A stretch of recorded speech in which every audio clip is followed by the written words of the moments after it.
د دې هلک په لاس کې د دې لور ورسره ده وفات شوې ده چې کله دې ته پته ولګي که نه چې د دې مور هم وفات شوې ده یو کس ورته وایي که نه چې ستا مور هم وفات شوې ده نو د دې مخ ته تاسو کتلی شئ چې د دې چهره څنګه وي ملګرو د دې دا مخ څه عجیبه غوندې شي ځکه چې دې ته دا پته نشته دی که نه چې زما مور هم وفات شوې ده هغه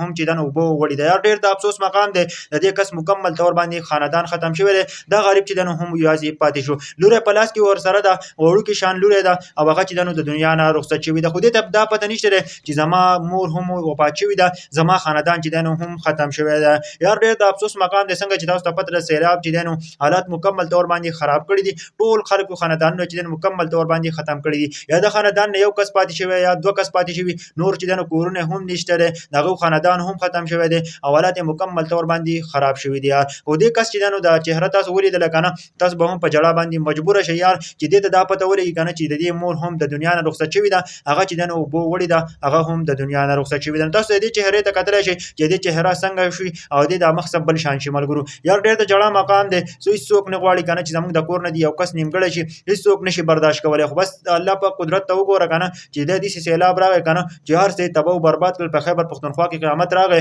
په بونیر سوات کې چې دی نو هلته قیامت راغلی دی هلته خاندانونو مکمل طور باندې تباه و برباد کړي دي مکمل طور باندې ختم شوي دي د کورونو پته نه لګي د سکولونو پته نه لګي د کلیو پته نه لګي هر څه مکمل طور باندې تباه کړي دي اوس چې دی نو هم لاشونه چې دی نو هغه وګوري هسپتالونو ته وړي او هلته چې دی نو په بونیر کې چې دی نو